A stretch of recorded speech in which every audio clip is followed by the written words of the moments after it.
Hello बच्चों, हिंदी की कक्षा में आपका स्वागत है। आज हम पढ़ेंगे क्लास 3 बुक नया उत्सव हिंदी रीडर लेसन 3 7 रंगों का गुलाब, पेज नंबर 17। प्यारे बच्चों, क्या आपने कभी 7 रंग का गुलाब देखा है? नहीं ना? तो आज हम पढ़ेंगे 7 रंगों का गुलाब। इस पाठ में तेनालीराम हैं, कृष्णदेव राय जी हैं तथा उनके मंत्री तथा माली हैं।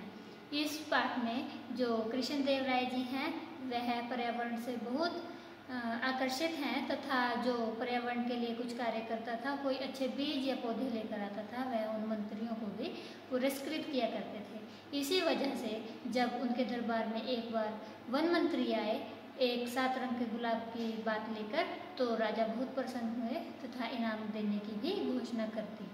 इस पर जब वह गुलाब देखने के लिए 7 रंग का जो गुलाब था उसे देखने के लिए वन मंत्री के साथ जाना चाहते थे, तो जो वन मंत्री थे उन्होंने कहा कि मैं माली से एक बार बात करना चाहता हूँ। तो तेनालीराम का दिमाग ठनका और उन्होंने राजा के साथ जाने का निश्चय किया। जब राजा ने 7 रंग का गुलाब देखा तो तेनालीराम ने जो वन मंत्री है उनकी चालाकी को पकड़ लिया और राजा को उनके सामने पर्दाफाश करने के लिए उपाय सूझा। तो देखते हैं कि किस प्रकार तेनालीराम ने इस कार्य को किया। हम इसको कहानी में पढ़ते हैं। 7 रंगों का गुलाब। चित्रकथा। राजा कृष्णदेव राय को फूलों से बहुत प्यार था। वो खुद बगीचे की देखरेख करते थे। जो मंत्री अनोखे फूलों के बीज और पौधे लाते थे वो उन्हें इनाम देते थे। एक दिन वन मंत्री ने राजा कृष्णदेव को बताया, महाराज, पास के बगीचे में 7 रंगों वाला एक गुलाब का फूल खिला है। आज तक इंद्रधनुष जैसे रंगों वाला फूल किसी ने नहीं देखा होगा। चलो अभी चलकर देखते हैं इंद्रधनुष के रंगों वाला अनोखा गुलाब का फूल। महाराज, पहले मैं उस बगीचे के माली से बात कर लेता हूँ, फिर हम सभी वहां चलेंगे। ठीक है। तेनालीराम भी वहीं थे।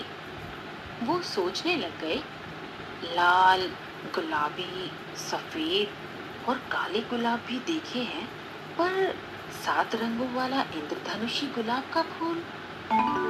अगले दिन सभी मंत्रियों और मित्रों के साथ राजा कृष्णदेव राय अनोखे इंद्रधनुषी गुलाब के फूल को देखने बगीचे में गए। आइए महाराज, बगीचे में आपका स्वागत है। बगीचे में 7 रंगों वाले इंद्रधनुषी गुलाब के फूल को देखकर सभी चकित रह गए। कमाल का फूल है। वाह, मैंने ऐसा फूल कभी नहीं देखा। वाह, सचमुच ये अनोखा फूल है। तभी वन मंत्री ने सुझाव दिया कि महाराज, माली को तो इनाम मिलना चाहिए। हाँ हाँ, इनाम तो जरूर मिलेगा, पर माली को हमारे बगीचे में ऐसे ही इंद्रधनुषी गुलाब के फूल लगाने होंगे। तेनालीराम सोच में पड़ गए थे। तभी उनकी नजर उस पौधे की एक कली पर पड़ी जिसकी पंखुड़ी अंदर से सफेद दिख रही थी। तेनालीराम सब समझ गए। राजा कृष्णदेव राय माली को 1000 सोने के सिक्के इनाम में देते हैं। ये लो तुम्हारा इनाम। रुकी। सभी तेनालीराम को हैरानी से देखने लगे। माली और वन मंत्री डरने लगे। क्या बात है तेनालीराम? तेनालीराम ने पास में रखा पानी से भरा जग उठाया और सारा पानी उस इंद्रधनुषी गुलाब के फूल पर गिरा दिया। ये क्या, सारा रंग धुलकर नीचे बह गया? देखा महाराज, कहा गया 7 रंगों वाला इंद्रधनुषी गुलाब का फूल। इन्हें क्या इनाम दिया जाए, आप ही बताइए। महाराज, ये असली रंगों वाला फूल नहीं था, बल्कि इस फूल को नकली रंगों से सजाया गया था। ऊपरी दिखावा ज्यादा समय तक नहीं टिकता महाराज। सच कह रहे हो। माली और वन मंत्री ने राजा से अपनी गलती के लिए माफी मांगी। हमें माफ कर दीजिए महाराज। ठीक है, हम तुम्हें माफ करते हैं, लेकिन दोबारा ऐसा करने पर सजा जरूर मिलेगी, समझे? राजा कृष्णदेव राय तेनालीराम की बुद्धिमानी से खुश होकर इनाम के 1000 सोने के सिक्के तेनालीराम को दे देते हैं। सीख: झूठ और दिखावा अधिक समय तक नहीं टिकता है। तो देखा बच्चों, तेनालीराम ने अपनी समझदारी से किस प्रकार झूठ तथा दिखावे का पर्दाफाश किया तथा अपना इनाम भी हासिल किया, जो कि उसका बुद्धिमानी के लिए बनता था। इस पाठ से हमें क्या शिक्षा मिलती है? झूठ और दिखावा अधिक समय तक नहीं टिकता है। जो हमारी शिक्षा है वह बिल्कुल सही है तथा सत्य है, क्योंकि सच ही जो है जिसको आँच नहीं है, साच को आँच नहीं है। लेकिन जो झूठ और दिखावा होता है वह अधिक समय तक नहीं टिकता है।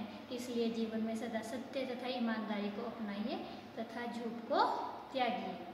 आइए बच्चों, अब हम इस कहानी के शब्दार्थ करते हैं। यहाँ पर कुछ शब्द दिए गए हैं तथा उनके अर्थ लिखे गए हैं।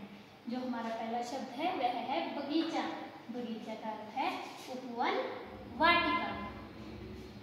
अगला शब्द है माली।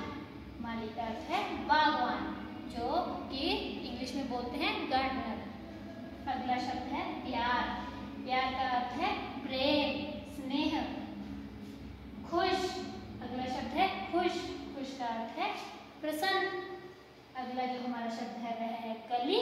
कली का अर्थ है फूल का अविकसित रूप। अविकसित रूप यानी कि जब कली उगती है तो वह खिली नहीं होती, वह बंद होती है, उसकी पंखुड़ियां बंद होती है, वह अविकसित रूप होता है। लेकिन जब वह कली की पंखुड़ियां खुलती हैं तो वह फूल का रूप ले लेती है। अगला जो हमारा शब्द है अनोखा।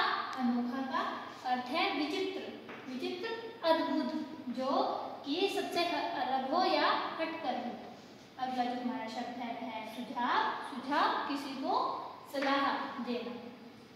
अगला जो हमारा शब्द है वह है सिक्के। सिक्के का अर्थ है मुद्राएं। पहले समय में जो अभी हम जिन्हें सिक्के बोलते हैं, पहले उन्हें मुद्राएं बोला जाता था। अगला जो हमारा शब्द है वह है माफ करना। माफ करना का अर्थ है क्षमा करना।